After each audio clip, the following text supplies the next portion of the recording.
Hello, and thanks for taking a look at the Pupterra Adventures Guide to Isle Royale National Park backpacking. This was one of my favorite backpacking trips of all time, and I'm just going to give you some quick tips, and then towards the end of the video, just play the reel so you can see what the sights look like and get an idea of what you can expect. To get to Isle Royale, you can either take a boat ferry or you can fly in, and you're probably going to go to Wendigo or to Rock Harbor. On this trip, we actually flew into Wendigo because we had to. And we had to modify our plans, and we cut across. We stopped at South Lake DeSoar first. Then we made it all the way to Todd Harbor. We bypassed Hatchet Lake. That was our initial plan. Then we kept going, and we stopped at McCargo Cove. Then we cut down, ended up staying at Daisy Farm. And then our last stretch was from Daisy Farm back to Rock Harbor to catch the plane out. We had initially planned for 5 nights on the island, and we were initially supposed to fly into Rock Harbor. So if I were to do this again, or if I were considering going across the whole island, I would suggest flying into Rock Harbor. Give yourself at least 5 days, and my first stop would be either at 3 Mile or Daisy Farm, both beautiful locations, easy to get to. I would cut across, and we really liked McCargo Cove. Todd Harbor was great if you can get the group site, go all the way to the back and you're right on the water. I would take an extra day and stop at Hatchet Lake. Then I would go to South Lake DeSoar, and then I would take the long hike down, and then I would fly out of Wendigo. And if I had extra time, I would spend a little bit more time in the area near Rock Harbor and check out some of the smaller campgrounds near the lakes. After going through the process of planning and going on this trip, here's my suggestions. You have a choice between flights and taking the ferry. We prefer taking the flight just because it saved us, I think, 4 hours on each end of the trip, and that was important to us, and we thought it was cool to take a seaplane. But book those flights early. There's not a ton that go in and out every day, and you want to make sure that you get the spot that you're looking for. My second tip is to build in a 0 day. It'd be great if everything goes according to plan and you have 1 day to just relax and take in the scenery. But the reason this is important is because if your flight gets modified or your flight gets canceled, that extra day you have built in will give you the flexibility where you'll still likely be able to make it across the island. The next set of tips is all about gear. So please be prepared for rain. You're on an island, weather can blow through quickly, and it's really uncomfortable if you get soaked when you're on a hike that long. The second is to bring really good shoes or boots. There's a lot of sections where you're walking across narrow boards, you're jumping on big rocks, and it would be very easy to twist an ankle. And then the last thing you want to have is a bunch of blisters and your feet hurting early on in the trip. And finally, I'd suggest that you bring a whistle. If you wander off the trail or you end up getting hurt or get separated from your group, there's no one out there for the most part. So having a whistle so people can find you would be very important. The final big tip is to make sure you know where you're going to get water every day. We went through about 3 liters, and a big part of our planning was making sure we had the time to boil, filter, and sanitize water so that we were ready for the next day's hike. And finally, I just want to say that you can probably do this trip. We had some first-time backpackers, and I'd consider myself to be a casual backpacker, and we did just fine. It was hard, but we made it, and we were safe. And there's one more thing I'll throw out. Our flight got canceled twice, and we ended up staying at McLean's State Park, which was a beautiful location. It wasn't far from the airport, so if you have to modify your plans, or if you just want to come in the night before, you might want to check that spot out. For the rest of this guide, we're just going to roll the tape, show you what we saw, give you an overview of some of the places that we stopped at. And if you have any questions, don't hesitate to reach out, leave a comment, or get in touch with us through our website. Thanks for watching.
it.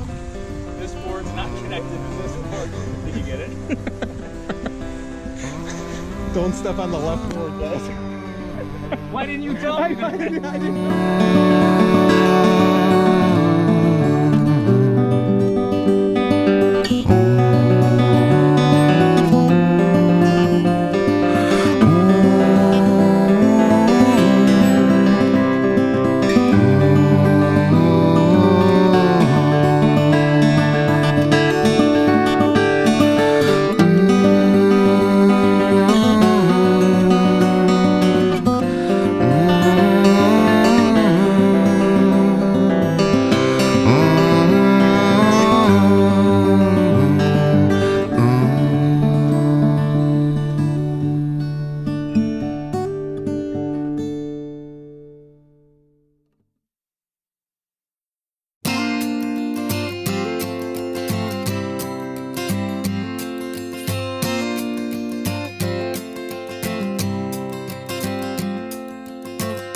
You belong among the wildflowers. You belong in a boat out at sea. Sail away, kill off the hours. You belong somewhere you feel free.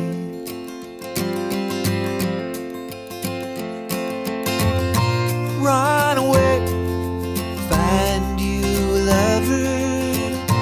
Go away somewhere all bright and new.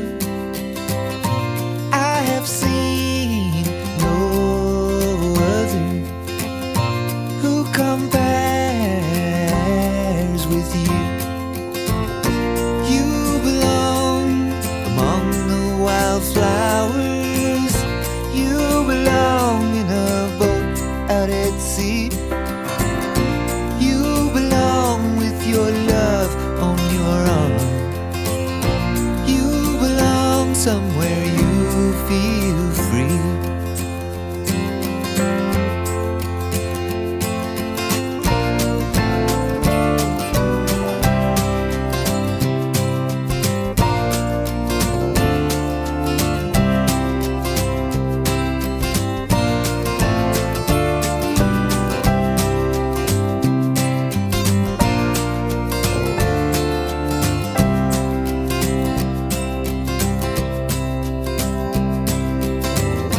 Run away, go find a lover. Run away, let your heart be your guide. You deserve the deepest of cover.